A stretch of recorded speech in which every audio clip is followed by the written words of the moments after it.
when people get information for the first time, Erik, what they're trying to do is they're trying to get out of a problem and they're trying to get away from pain. So when people invest in something, whether that's to build their wealth, whether that's to get a new skill, the fastest thing that they're trying to do is get out of their current state, which more often than not is pain for a lot of people.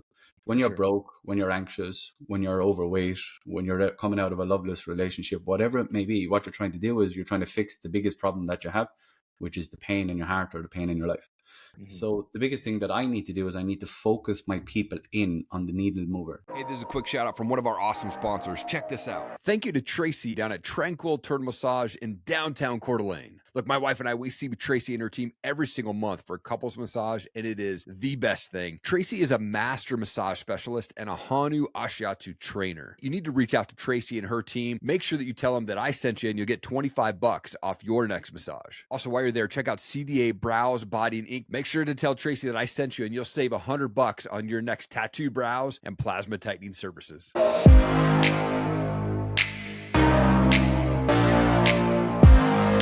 Bill, you're the founder and CEO of the Objection Box, where you help people double, triple, and even quadruple their closing rates in 90 days or less. You're a coach, your speaker, so much more. Thank you for your time, man. I appreciate it. No, thank you very much, Erik. I appreciate you, buddy. I appreciate you, and I appreciate that lovely flag behind you too. So, Thank you. Thank you, man. I like to kick the show off by going back a bit. Where did you grow up, and what was childhood like for you? Yeah, good question. So I grew up in a small town in Ireland called Tipperary. Tipperary is the county, but I grew up in a small town called Carrick-on-Shore. So it's right on the pinnacle between Kilkenny, Tipperary, and Waterford, right in the melting pot there. And we're very passionate about different things. So I grew up in that kind of zone, and we had a great pub there in Ireland. We have it with nearly 100 years. So Wow. 10,000 people in the town and stuff like that. So a very small town kind of boy, and kind of grew into something a little bit larger than what we were supposed to be in life, you know. So that's where I come from. Small little town in Ireland. I'm living in London now. The last 10 years, I got 2 lovely girls here and a partner. So that's where I've been for the last 10 or so years. Come on, man. That's awesome, man. As I was looking through your story, like you started out kind of in the health and wellness coaching, personal trainer sort of space there. What inspired you to go into that? And then why did you decide to make the jump into the sales and coaching side of stuff? Yeah, so I always kind of was fit and healthy, and, you know, looking after myself mentally, physically, emotionally, spiritually, you know, nutrition wise. I grew up playing a lot of high level sports. Spent 4.5 years in Ireland military, and, you know, as a soldier and stuff like that. So it was a kind of a natural progression into the health and fitness and wellness.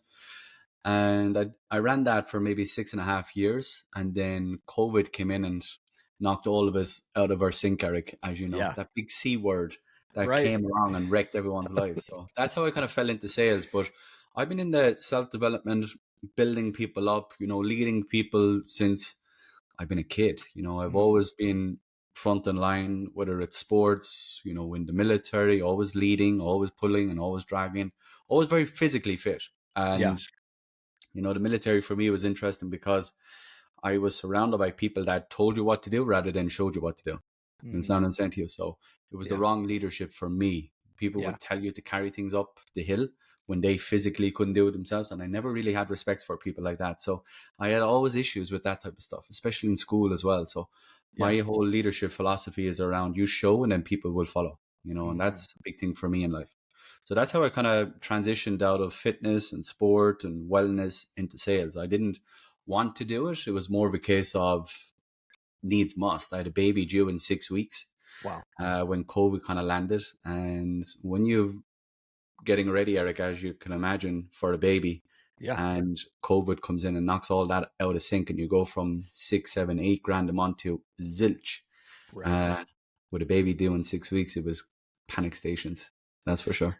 Scary stuff, man. And there's no instruction manual on how to be a dad, right? Especially the first time dad. That's like, you know, like, what the heck am I doing, man? And my daughter, she'll be 14 in just a couple of weeks. And I just remember the day she was born, I was like, oh my gosh. All right, here we go. We're getting to this now. You know, it's the fan. Yeah. I'm very lucky. This is my second one, but I was a dad really early in my life, Erik, 21 years of age. So like by the time I was 27, I had already kind of like felt that I was 35, if that makes sense. Sure. You know what I mean?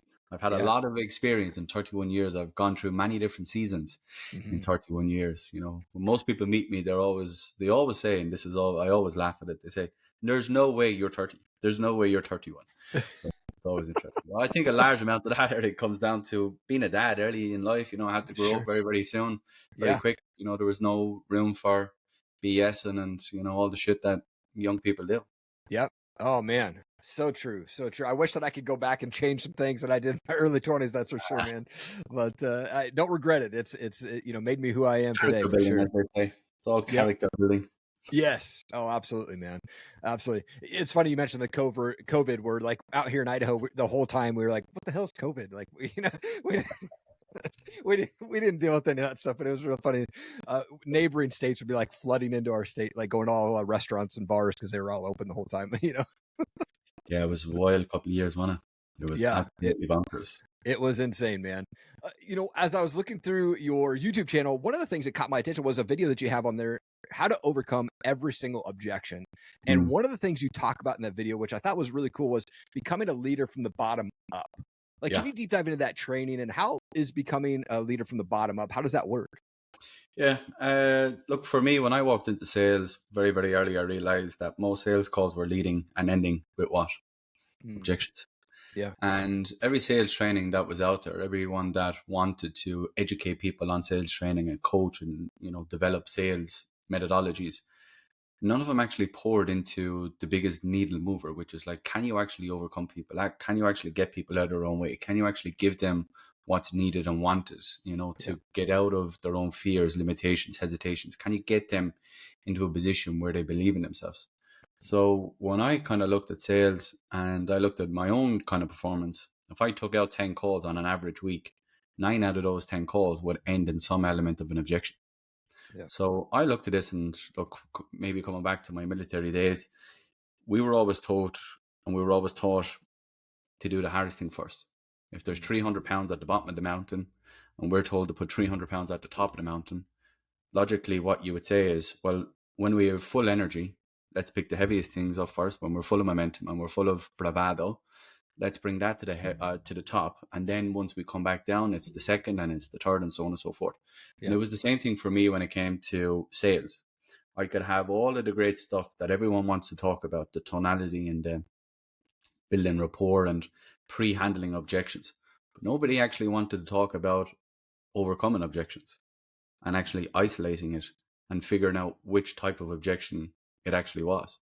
So that's how the business has kind of been built. I kind of took a portion of the sales process and I doubled down on it and I went all in on it. And that's kind of why we have the success of what we've had.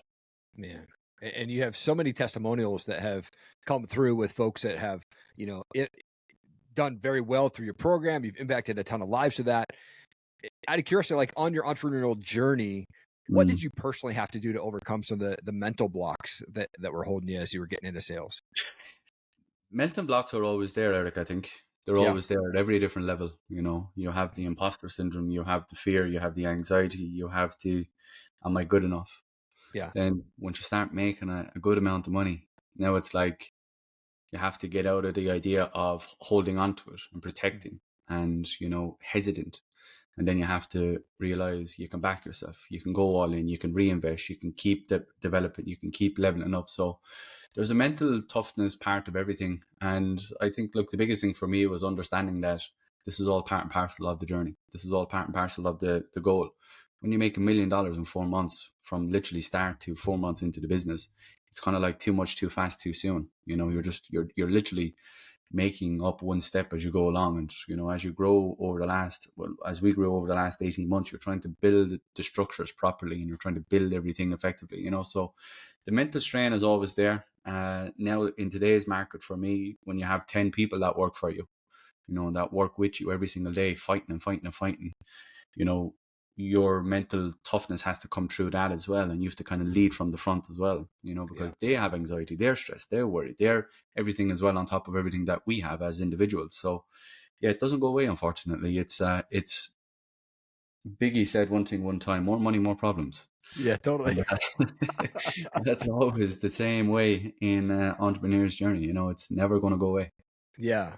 Oh man, so good, dude. Want to support a coffee company that supports true American values? Then listen up. Blackout Coffee not only tastes good, they are an American family-owned business that is endorsed by people of conservative values, all across the nation. Blackout Coffee is all about American tradition, American family, American values, and American rights. Oh, and by the way, they have over 50,000 loyal customers drinking Blackout Coffee, and they have 15,000 five-star reviews. So get your freedom nectar at blackoutcoffee.com and ditch the basic coffee. And I mentioned this earlier, but your website says you'll double, triple, or even quadruple someone's closing rate in 90 days or less, or you'll send them $1,200 just for wasting time.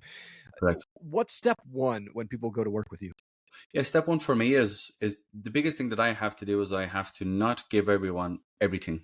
And I see that a big issue when people get information for the first time, Erik. What they're trying to do is they're trying to get out of a problem and they're trying to get away from pain. So when people invest in something, whether that's to build their wealth, whether that's to get a new skill, the fastest thing that they're trying to do is get out of their current state, which more often than not is pain for a lot of people.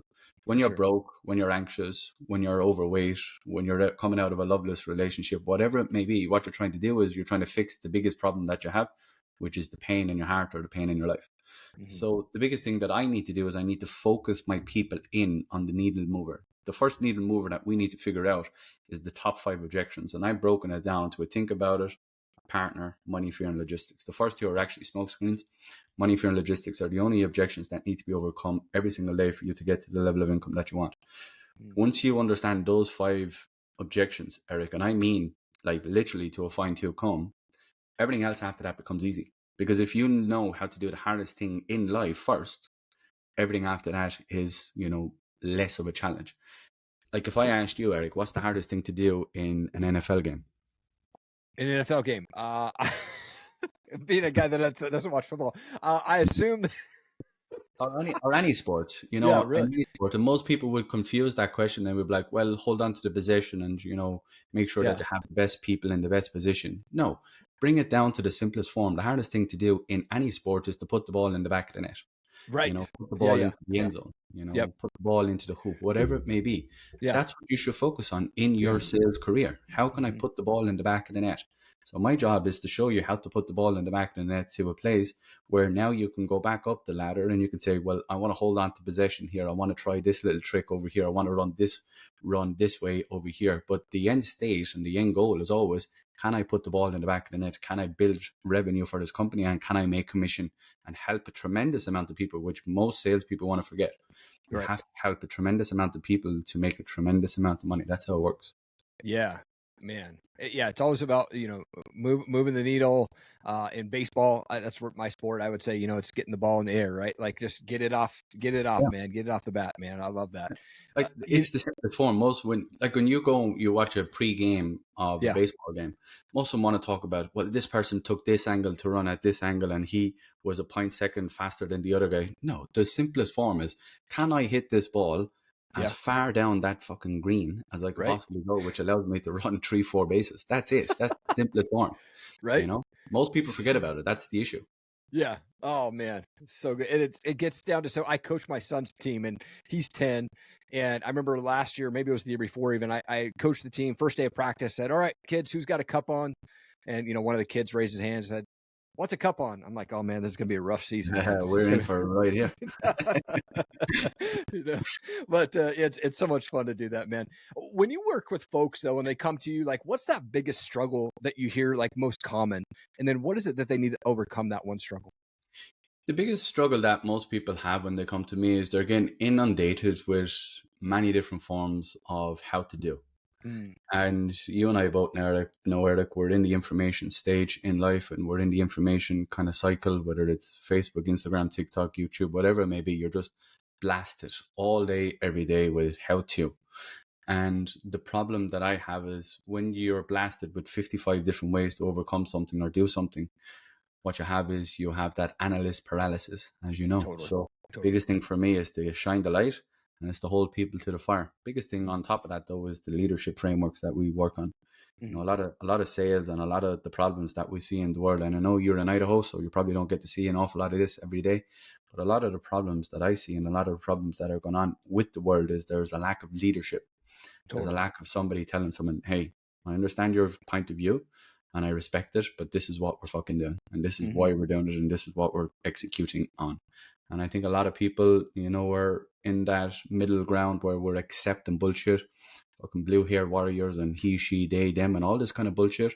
Yeah. Okay. I think we need to get back to leadership. I think we need to get back to people, knowing their place, and people getting back to being strong internally. A lot of the world that we have, Erik, right now, there's no lead in their pencil. Yeah. There's nothing inside. It's all hollow. And Yeah.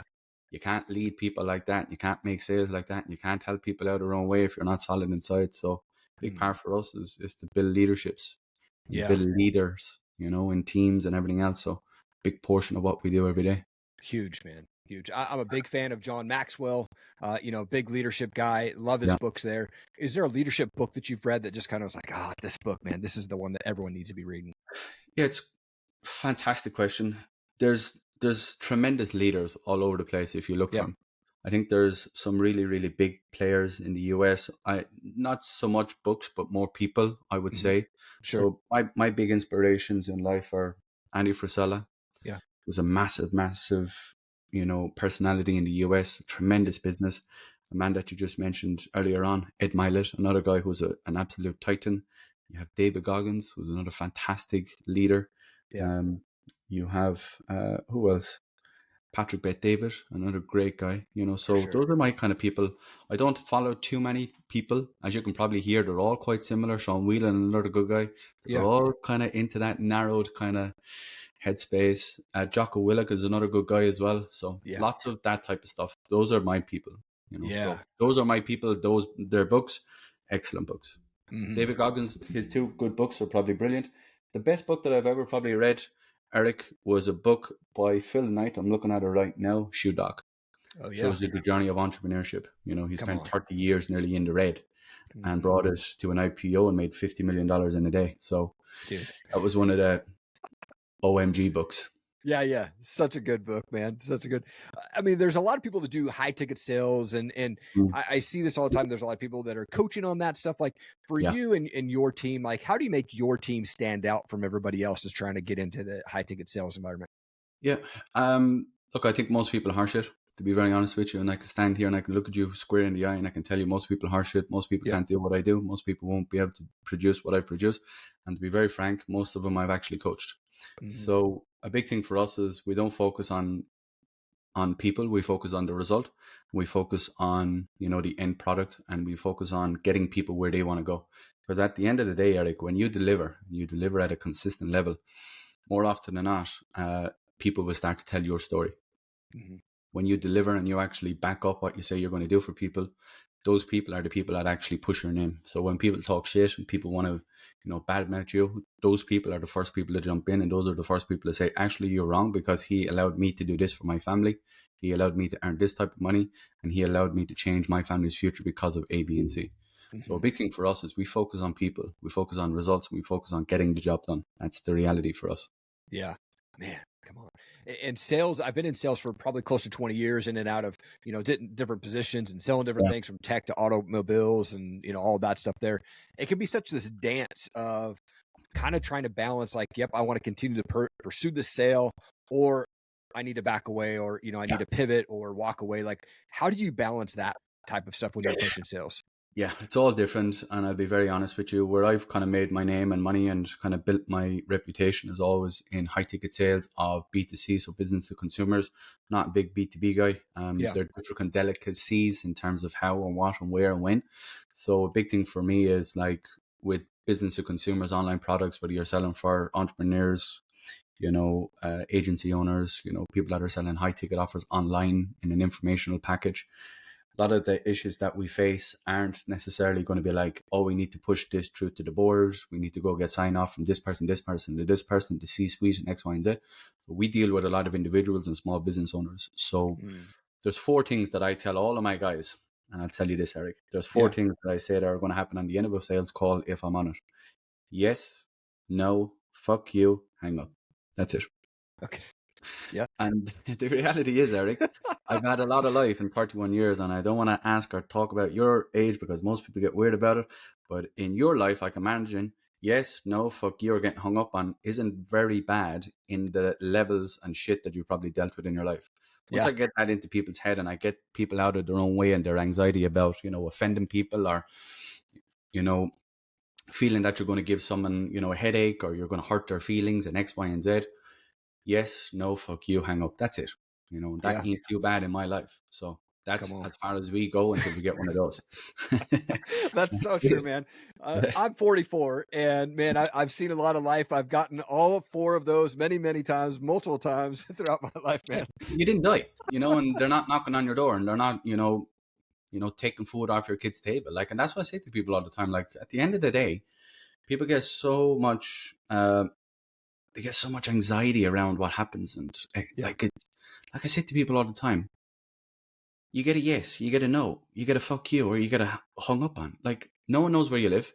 They're not going to knock on your door. You're not going to bump into them, Jim. And you're not going to fucking run into them as you're running down the street. No one gives a fuck. So just go for it. Go all in. Leave the fucking handle off and go for it and see what happens. Come on. Once you get to that level, like, it's, that's detachment. That's like, I'm here to help. And if you don't want to be helped, then I'm going to make sure that you feel it. That's the level that I go to. Come on. Do you think sales is a natural ability or is it something that's learned? And why do so many people fail at it? Oh, shit.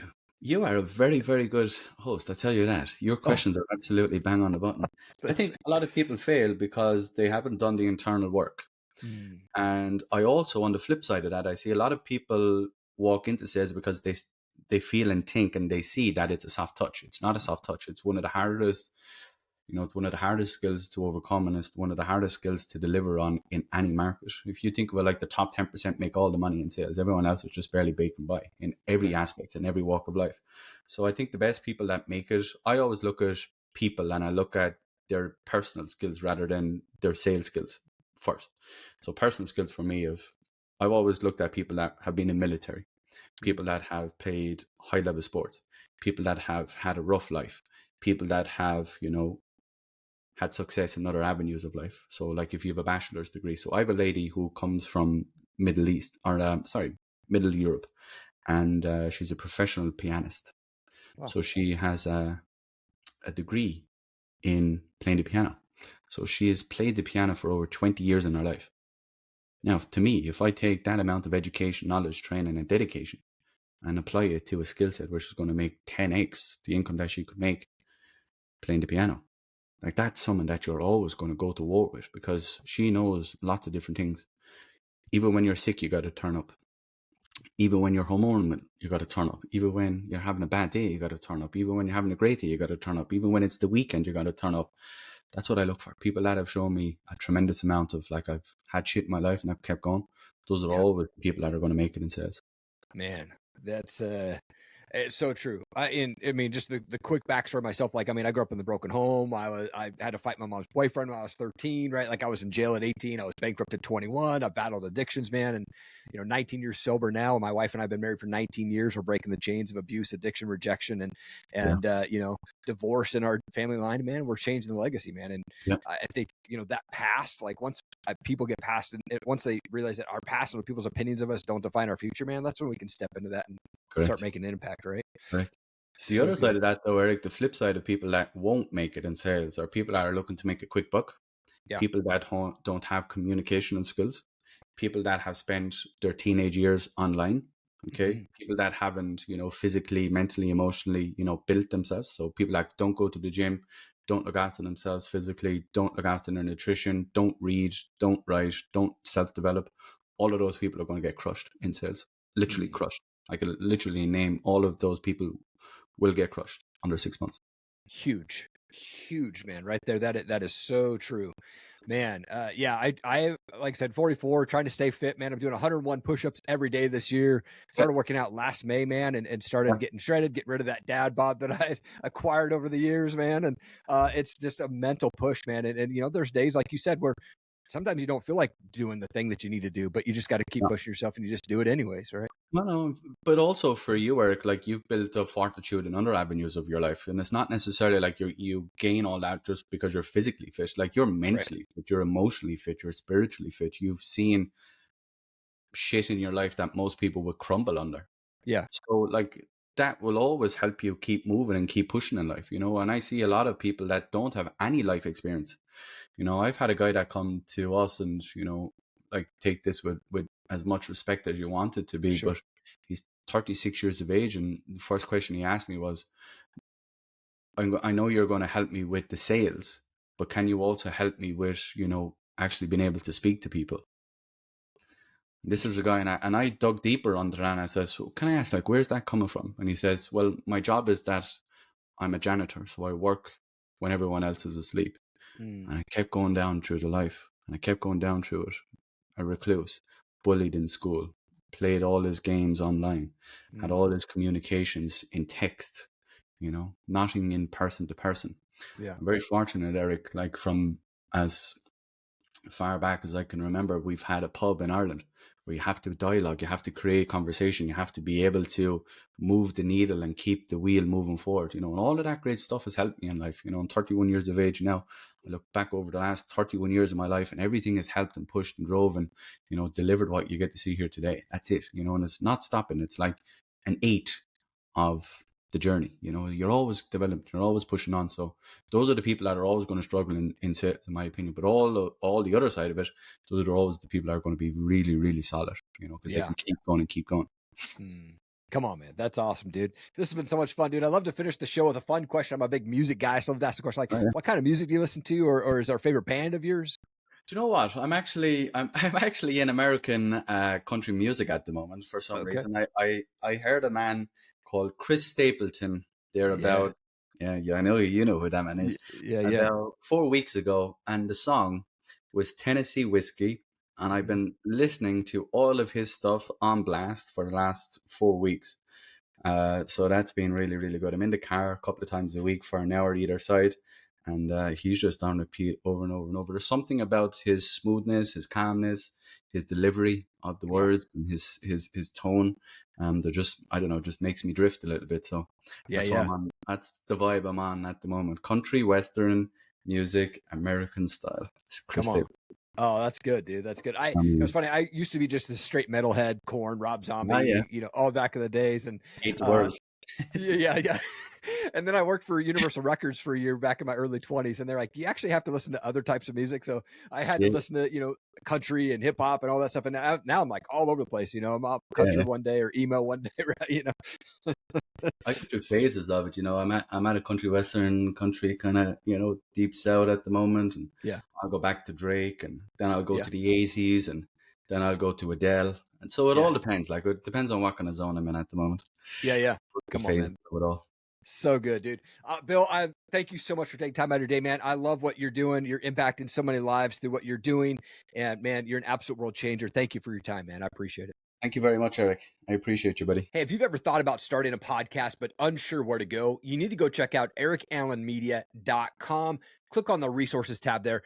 I will walk you through how to start, launch, and run a podcast. I've recorded over 500 interviews since 2017, and I want to help you launch your podcast. Make sure that you hit that subscribe button so you catch every show when I drop them. Thanks again. Keep changing the world.